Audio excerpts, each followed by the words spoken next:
Question number 1 मा छ पाकिस्तानको राष्ट्रिय जनावर कुन हो? पाकिस्तानको राष्ट्रिय जनावर कुन हो? यसको सही आन्सर हो अप्सन ख माखोर। त्यस्तै क्वेशन नम्बर 2 मा हेर्नुस् विवाहमा दुलहाको बाबु जन्ती नजाने चलन कुन जातिमा रहेको छ? विवाहमा दुलहाको बाबु जन्ती नजाने चलन कुन जातिमा रहेको छ? यसको सही आन्सर हो अप्सन ख दनुवार जाति। त्यस्तै क्वेशन नम्बर 3 मा हेर्नुस् राणाकालीन कौशी तोखा खानाले के काम गर्दथ्यो? राणाकालीन कौशी तोखा खानाले के काम गर्दथ्यो? यसको सही आन्सर हो अप्सन घ माथिका सबै। त्यस्तै क्वेशन नम्बर 4 मा हेर्नुस् 15औं आवधिक योजनामा कतिवटा रूपान्तरकारी आयोजना समेटिएको छ? 15औं आवधिक योजनामा कतिवटा रूपान्तरकारी आयोजना समेटिएको छ? यसको सही आन्सर हो अप्सन घ 18 वटा। 15औं आवधिक योजनाले 18 वटा रूपान्तरकारी आयोजना समेटेको छ। त्यस्तै क्वेशन नम्बर 5 मा हेर्नुस् सिंहदरबारमा आगलागी हुँदा नेपालका प्रधानमन्त्री को थिए? सिंहदरबारमा आगलागी हुँदा नेपालका प्रधानमन्त्री को थिए? यसको सही आन्सर हो अप्सन घ कृतिनिधि बिष्ट। 2030 साल असार महिनाको 25 गते सिंहदरबारमा आगलागी भएको थियो र त्यति बेलाका तत्कालीन प्रधानमन्त्री कृतिनिधि बिष्ट थिए। त्यस्तै क्वेशन नम्बर 6 मा हेर्नुस् इन्द्रावती नदीको उद्गम स्थल कहाँ हो? इन्द्रावती नदीको उद्गम स्थल कहाँ हो? यसको सही आन्सर हो अप्सन ग जुगल हिमाल। 7 मा हेर्नुस् नेपालको माउन्ट फुजी भन्नाले कुन हिमाललाई चिनिन्छ? नेपालको माउन्ट फुजी भन्नाले कुन हिमाललाई चिनिन्छ? यसको सही आन्सर हो अप्सन ख मनास्लु हिमाल। त्यस्तै क्वेशन नम्बर 8 मा हेर्नुस् सार्क राष्ट्रमध्ये तेस्रो लिङ्गीको गणना गर्ने पहिलो राष्ट्र कुन हो? सार्क राष्ट्रमध्ये तेस्रो लिङ्गीको गणना गर्ने पहिलो राष्ट्र कुन हो? यसको सही आन्सर हो अप्सन क नेपाल। नेपाल सार्क राष्ट्रमध्ये तेस्रो लिङ्गीको गणना गर्ने पहिलो राष्ट्र हो। त्यस्तै क्वेशन नम्बर 9 मा हेर्नुस् 32औं ग्रीष्मकालीन ओलम्पिक खेल कुन देशमा आयोजना हुँदैछ? 32औं ग्रीष्मकालीन ओलम्पिक खेल कुन देशमा आयोजना हुँदैछ? यसको सही आन्सर हो अप्सन घ जापानको टोकियो। त्यस्तै क्वेशन नम्बर 10 मा हेर्नुस् चुरे पर्वतलाई कोशी नदीपूर्व के भनिन्छ? चुरे पर्वतलाई कोशी नदीपूर्व के भनिन्छ? यसको सही आन्सर हो अप्सन घ चुलाचुली। त्यस्तै क्वेशन नम्बर 11 मा हेर्नुस् लुम्बिनीदेखि तौली हावासम्मको 17 किलोमिटर सडक खण्डको नाम के रहेको छ? लुम्बिनीदेखि तौली हावासम्मको 17 किलोमिटर सडक खण्डको नाम के रहेको छ? यसको सही आन्सर हो अप्सन ग गौतम बुद्ध मार्ग। कहिलेकाहीँ प्रश्नले गौतम बुद्ध मार्गको लम्बाइ कति रहेको छ भनेर सोध्न पनि सक्छ र यसको गौतम बुद्ध मार्गको लम्बाइ 17 किलोमिटर रहेको छ। त्यस्तै क्वेशन नम्बर 12 मा हेर्नुस् दक्षिण एसियामा भारतपछि सबैभन्दा बढी भाषा भएको देश कुन हो? दक्षिण एसियामा भारतपछि सबैभन्दा बढी भाषा भएको देश कुन हो? यसको सही आन्सर हो अप्सन क नेपाल। दक्षिण एसियामा सबैभन्दा बढी भाषा भएको देश भारत हो भने त्यसपछिको देश नेपाल हो। त्यस्तै क्वेशन नम्बर 13 मा हेर्नुस् नेपाल विशेष सेवा ऐन 2042 को दफा कतिमा कर्मचारीको नियुक्ति तथा सेवा शर्तबारे उल्लेख गरिएको छ? नेपाल विशेष सेवा ऐन 2042 को दफा कतिमा कर्मचारी नियुक्ति तथा सेवा शर्तबारे उल्लेख गरिएको छ? यसको सही आन्सर हो अप्सन ग दफा 6 मा नेपाल विशेष सेवा ऐन 2042 को दफा 6 मा कर्मचारी नियुक्ति तथा सेवा शर्तबारे उल्लेख गरिएको छ। त्यस्तै क्वेशन नम्बर 14 मा हेर्नुस् तलका मध्ये पृथ्वीनारायण शाहले एकीकरण गरेको मिति र स्थानबीच नमिल्दो जोडा कुन हो? तलका मध्ये पृथ्वीनारायण शाहले एकीकरण गरेको मिति र स्थानबीच नमिल्दो जोडा कुन हो? यसको सही आन्सर हो अप्सन ख ललितपुर विक्रम सम्वत 1822। त्यस्तै क्वेशन नम्बर 15 मा हेर्नुस् क्षेत्रफलका आधारमा सानोदेखि ठूलो राष्ट्रिय निकुञ्जको क्रम कुन सही छ? क्षेत्रफलका आधारमा सानोदेखि ठूलो राष्ट्रिय निकुञ्जको क्रम कुन सही छ? यसको सही आन्सर हो अप्सन घ रारा राष्ट्रिय निकुञ्ज, शिवपुरी राष्ट्रिय निकुञ्ज, खप्तड राष्ट्रिय निकुञ्ज, बाँके राष्ट्रिय निकुञ्ज र चितवन राष्ट्रिय निकुञ्ज। यिनीहरूको क्षेत्रफलको कुरा गर्ने हो भने रारा राष्ट्रिय निकुञ्जको क्षेत्रफल 106 वर्ग किलोमिटर छ। त्यस्तै शिवपुरी राष्ट्रिय निकुञ्जको 158 वर्ग किलोमिटर छ। त्यस्तै खप्तड राष्ट्रिय निकुञ्जको 225 वर्ग किलोमिटर छ। बाँके राष्ट्रिय निकुञ्जको 550 वर्ग किलोमिटर छ र चितवन राष्ट्रिय निकुञ्जको 952.20 वर्ग किलोमिटर रहेको छ। त्यस्तै क्वेशन नम्बर 16 मा हेर्नुस् 2016 फेब्रुअरी 2 मा रामसारमा सूचीकृत पोखराका 9 वटा ताल मध्ये नपर्ने ताल देखेका मध्ये कुन हो? 2016 फेब्रुअरी 2 मा रामसारमा सूचीकृत पोखराका 9वटा तालमध्ये नपर्ने ताल देखेका मध्ये कुन हो? यसको सही आन्सर हो अप्सन ख स्यार्खुताल। त्यस्तै क्वेशन नम्बर 17 मा हेर्नुहोस्, 15औं योजनाले मानव विकास सूचकाङ्क कति पुर्याउने लक्ष्य राखिएको छ? 15औं योजनाले मानव विकास सूचकाङ्क कति पुर्याउने लक्ष्य राखेको छ? यसको सही आन्सर हो अप्सन घ 0.624। त्यस्तै क्वेशन नम्बर 18 मा हेर्नुहोस्, नेपालको संविधानमा राष्ट्रिय मानवाधिकार आयोगको व्यवस्था कति भागमा उल्लेख गरिएको छ? नेपालको संविधानमा राष्ट्रिय मानवाधिकार आयोगको व्यवस्था कति भागमा उल्लेख गरिएको छ? यसको सही आन्सर हो अप्सन ख भाग 25 मा।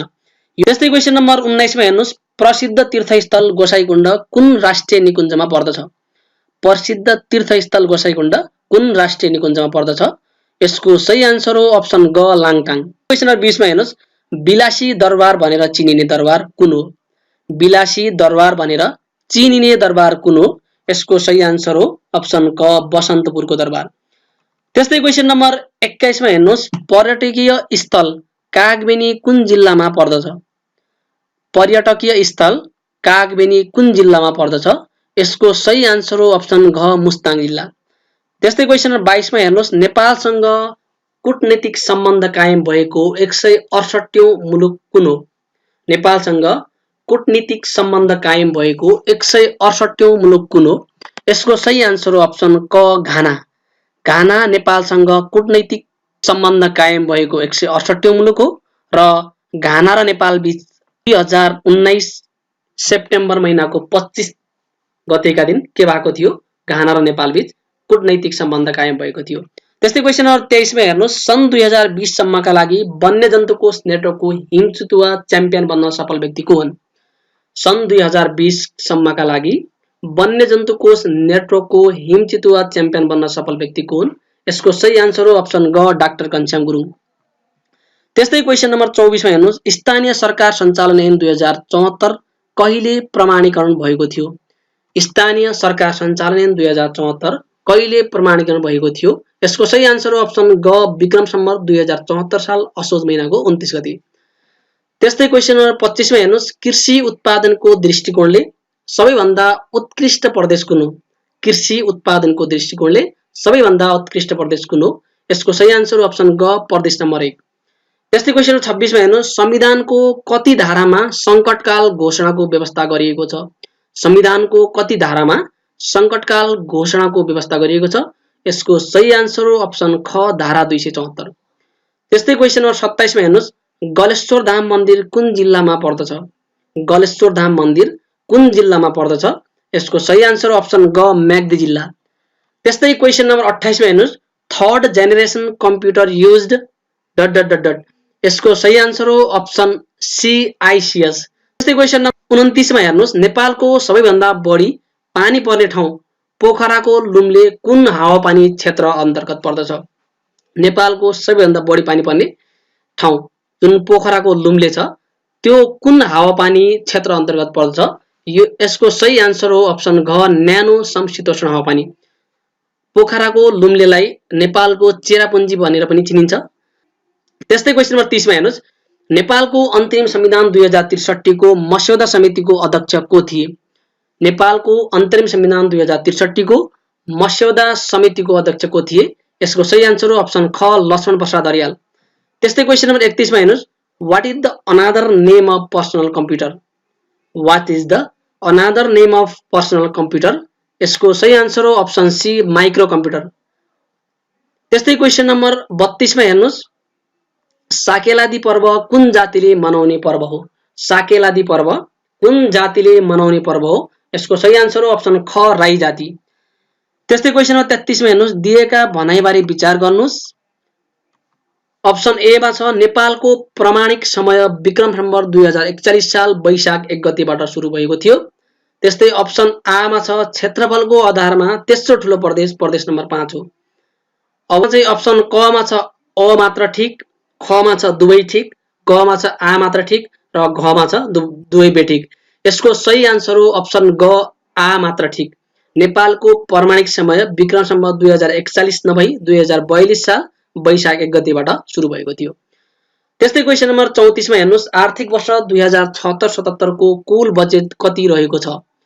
आर्थिक वर्ष 2076-77 को कुल बजेट कति रहेको छ।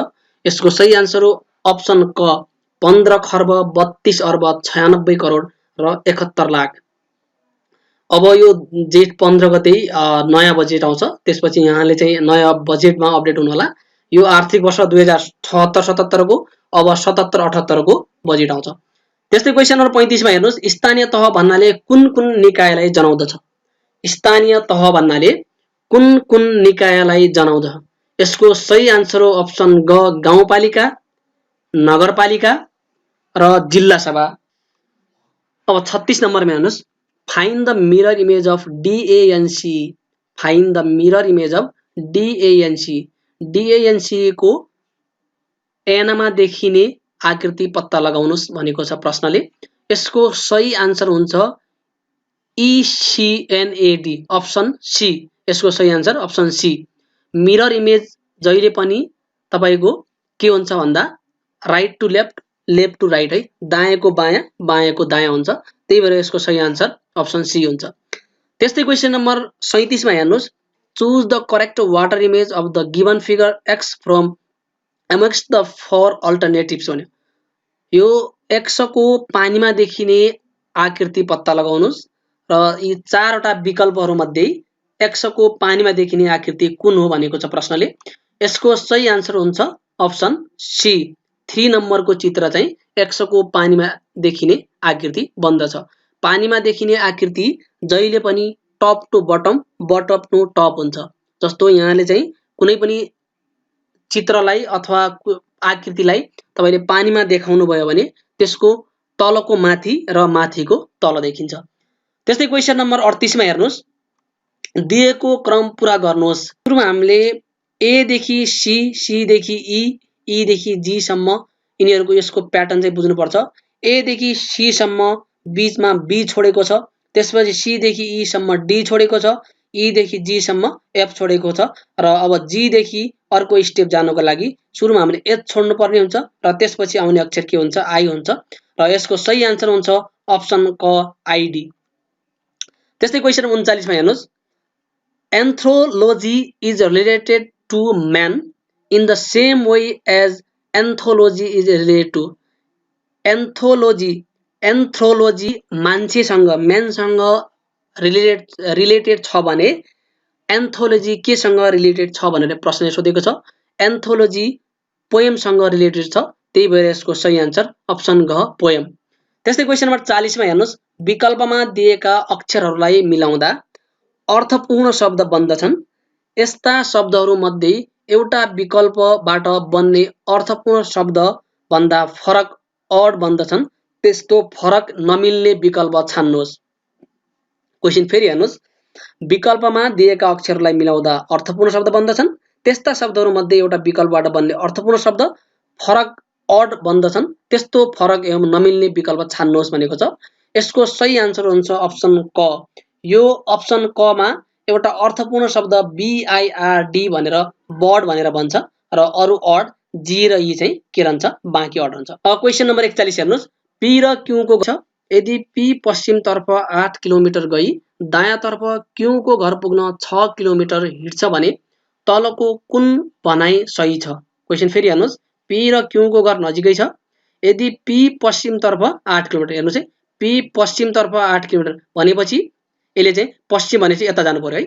पश्चिम तर्फ 8 किलोमिटर गयो, गई दायाँ तर्फ, दायाँ भनेपछि क्लकवाइज माथि गयो, माथि गयो है क्लकवाइज। त्यसपछि क्यू को घर पुग्न 6 किलोमिटर, पश्चिम तर्फ 8 किलोमिटर गयो, त्यसपछि माथि दायाँ चाहिँ कति गयो 6 किलोमिटर गयो भने तलको भनाइ कुन सही छ भनेको छ। अब हेर्नुस् यो दूरीको कुरा गरेको छ र पी देखि क्यू सम्मको दूरी चाहिँ 8 र 6 को हामीले चाहिँ यो त्रिभुज बनाउने हो भने यसमा चाहिँ पाइथागोरसको सूत्र लाग्छ र 8 र 6 को पाइथागोरस चाहिँ 10 हुन्छ। 8 को स्क्वायर र 6 को स्क्वायर गर्दा 100 हुन्छ र अंडर रुटलाई बाहिर निकाल्दा 10 किलोमिटर टाढा हुन्छ। त्यही भएर यसको सही आन्सर अप्सन क पी र क्यू 10 किलोमिटर टाढा रहेका छन्। त्यस्तै क्वेशन नम्बर 42 हेर्नुस् हात्तीको छावा माछाको भुरा भए झै भ्यागुताको के हुन्छ। हात्तीको छावा माछाको भुरा भए झै भ्यागुताको के हुन्छ। यसको सही आन्सर हो अप्सन ग चेपागाडा। त्यस्तै क्वेशन नम्बर 43 मा हेर्नुस्, तलको क्रम पूरा गर्नुहोस्। तलको क्रमलाई चाहिँ पूरा गर्नुहोस्। यसको सही आन्सर हेर्नुस्, यसले 1 देखि 4 सम्मको सुरुमा हेर्नुस् 1 र 4, त्यसपछि 9, त्यसपछि 16। 1 को स्क्वायर 1, 2 को स्क्वायर 4, 3 को स्क्वायर 9 र 4 को स्क्वायर 16। प्राकृतिक नम्बरहरूको स्क्वायर गरेको छ। सुरुको यो मिक्स सिरिज भएकोले सुरुको प्याटर्नमा। अब त्यसपछि अर्कोमा हेर्नुस्, 1 को क्युब 1, 2 को क्युब 8, 3 को क्युब 27। अब कतिको क्युब आउनु पर्यो? 4 को क्युब 64। एकचोटि प्राकृतिक नम्बरलाई स्क्वायर गरेको छ, अर्को चोटि प्राकृतिक नम्बरलाई क्युब गरेको छ र यसको सही आन्सर अप्सन ख 64। अब त्यस्तै क्वेशन नम्बर 44 मा हेर्नुस्, तलको क्रम पूरा गर्नुहोस्। तलको क्रम पूरा गर्नुहोस् भनेको छ 3:243 5:5 भनेको छ। 3 को 243 भए झै 5 को कति हुन्छ भनेको छ। सुरुमा हामीले यस्तो प्रश्नहरुमा सुरुको प्याटर्नलाई हेर्नुपर्ने हुन्छ। यो 3:243 कसरी भएको छ भनेर सुरुमा जान्नुपर्छ र जसरी यो जुन प्याटर्नमा यो बनेको छ त्यही प्याटर्नमा हामीले यसलाई पनि राख्नुपर्ने हुन्छ। अब हेर्नुस् त, सपोज यसलाई 3 लाई n मानौं र यसलाई चाहिँ n को पावर 5 गर्दाखेरि कति हुन्छ? 243। यानी कि 3 र 3 को पावर 5 गर्दाखेरि कति हुन्छ? 3 × 3 × 3 × 5 चोटि 3 ले मल्टिप्लाई गर्दा 243 हुन्छ। त्यस्तै अब 5 छ, 5 को पावर के गर्ने? 5 गर्ने। 5 को पावर 5 भनेको कति हो? 3125। त्यही भएर क्वेशन नम्बर 44 को सही आन्सर कति हो? अप्सन घ 3144। अब क्वेशन नम्बर 45 मा हेर्नुस्, select a suitable figure from the answer figure that would replace the question mark. यहाँ प्रब्लम फिगर दिएको छ, यतापट्टि आन्सर फिगर दिएको छ। यो प्रब्लम फिगरमा हेर्नुस्, पहिलो यो चित्रमा हेर्नुस्, यो चित्रलाई हेर्नुस् यसले कसरी रिप्लेस गरेको छ। यो चित्र अर्को स्टेजमा हेर्नुस्, यो चाहिँ सुरुमा एउटा मात्रै यो बक्स छ, एउटा मात्रै है, एउटा यहाँ तीनवटा के छ? घेरा छ, तीनवटा घेरा छ। अब चाहिँ अर्को स्टेपमा जाँदाखेरि यो एउटा मात्रै घेरा भएको छ र यो तीनवटा के भएको छ? बक्स भएको छ। अब त्यसो हो भने यसको पनि हेर्नुस् है, यसको चाहिँ एउटा त्रिभुज चाहिँ तीनवटा हुनु पर्यो, यो घेरा चाहिँ के हुनु पर्यो? एउटा हुनु पर्यो र यो सुरुमा चाहिँ हेर्नुस् है, सुरुमा यो भागमा छ, त्यसपछि यो अहिले घेरा यहाँ पुगेको छ। त्यही भएर यसको सही आन्सर हुन्छ 1 नम्बरको चित्र, यसको सही आन्सर हुन्छ है यो आन्सर, यो चाहिँ यसको सही हुन्छ। अब त्यसपछि हेर्नुस् क्वेशन नम्बर 46 मा हेर्नुस्, दिएका मध्ये नमिल्ने विकल्प कुन हो? दिएका मध्ये नमिल्ने विकल्प कुन हो भनेको छ। यसको सही आन्सर हुन्छ नदी। कुवा समुद्र ताल मिल्छ भने नदी चाहिँ मिल्दैन। ओके, क्वेशन नम्बर 47 मा हेर्नुस्, in each of the following question one term in the number series is wrong, find out the wrong one। फेरि हेर्नुस् क्वेशन नम्बर 47 लाई, in each of the following question one term in the number series is wrong, find out the wrong one। यी दिएका टर्महरु मध्ये, यी नम्बरहरु मध्ये एउटा number mistake छ, त्यो नम्बरलाई पत्ता लगाउनुस् भनेको छ प्रश्नले। अब हेर्नुस्, यहाँ 25 दिएको छ, 36 दिएको छ, 49 दिएको छ, 81 दिएको छ, 121 दिएको छ, 169 दिएको छ, 225 दिएको छ। यी मध्ये चाहिँ कुन नम्बर चाहिँ मिस्टेक छ भनेको छ प्रश्नले। अब सुरुमा हेर्नुस्, यो 25 भनेको 5 को स्क्वायर हो, यो 36 6 को स्क्वायर, यो 7 को स्क्वायर, यो 9 को स्क्वायर, यो 11 को स्क्वायर, यो 13 को स्क्वायर र यो 15 को स्क्वायर। अब हेर्नुस् है, यो भनेको ऑड नम्बर को स्क्वायर हो, यो इभन को, यो ऑड को, यो पनि ऑड को, यो पनि ऑड को, यो पनि ऑड को, यो पनि ऑड। त्यसो हो भने यो 36 चाहिँ मिस्टेक छ। अरु सबै नम्बरहरु ऑड नम्बर को स्क्वायर दिएको छ भने यो 36 चाहिँ इभन नम्बर को स्क्वायर दिएकोले यो चाहिँ मिस्टेक छ। अब क्वेशन नम्बर 48 मा हेरौं, एका बिहानै रमेश र रजनी एक अर्कालाई हेर्दै गफ गरिरहेका थिए। एका बिहानै रमेश र रजनी एक अर्कालाई हेर्दै गफ गरिरहेका थिए। यदि रमेशको छाया रजनीको बायाँतर्फ पर्छ भने रमेश कुन दिशातर्फ फर्किएको छ? एका बिहानै रमेश र रजनी एक अर्कालाई हेर्दै गफ गरिरहेका थिए। यदि रमेशको छाया रजनीको बायाँतर्फ पर्छ भने रमेश कुन दिशातर्फ फर्किएको छ? यसको सही आन्सर हुन्छ अप्सन क दक्षिण दिशातर्फ। त्यस्तै क्वेशन नम्बर 49 मा हेर्नुस्, दिएका शब्दहरूलाई श्रेणीबद्ध तरिकामा मिलाउनुहोस्। दिएका शब्दहरूलाई श्रेणीबद्ध रूपमा मिलाउनुहोस् भनेको छ। अब हेर्नुस्, सुरुमा 1 नम्बरमा वाक्य दिएको छ, त्यसपछि दिएको छ शब्द, त्यसपछि दिएको छ अक्षर, त्यसपछि दिएको छ परिच्छेद, त्यसपछि दिएको छ वाक्यांश है। यसको सही आन्सर हुन्छ सुरुमा तपाईको अक्षर बन्छ, अक्षर हुन्छ, त्यसपछि तपाईको शब्द बन्छ, शब्द, त्यसपछि तपाईको वाक्य बन्छ र त्यसपछि वाक्यांश र अन्तिममा परिच्छेद। यसको सही आन्सर हुन्छ अप्सन ग 3 2 1 5 4 है। यसको यहाँ बोल्ड भए तापनि यसको सही आन्सर अप्सन ग हुन्छ। अब क्वेशन 50 मा हेर्नुस्, choose the figure which is different from the rest. Choose the figure which is different from the rest. एउटा त्यो फिगर छान्नुहोस्, त्यो चित्र छान्नुहोस् जुन अरु भन्दा फरक छ भनेको छ प्रश्नले। यसको सही आन्सर हुन्छ अप्सन 3 3 नम्बरको चित्र चाहिँ अरु भन्दा फरक छ र आगामी दिनहरुमा निजामती सेवा, बैंकिङ सेवा लगायत अन्य निकायहरुका लागि पनि हामीले एकदमै महत्त्वपूर्ण हुने भिडियोहरु लिएर यहाँहरुमा उपस्थित हुने नै छौं। र आजको लागि म बिदा हुन्छु। हस्त, धन्यवाद।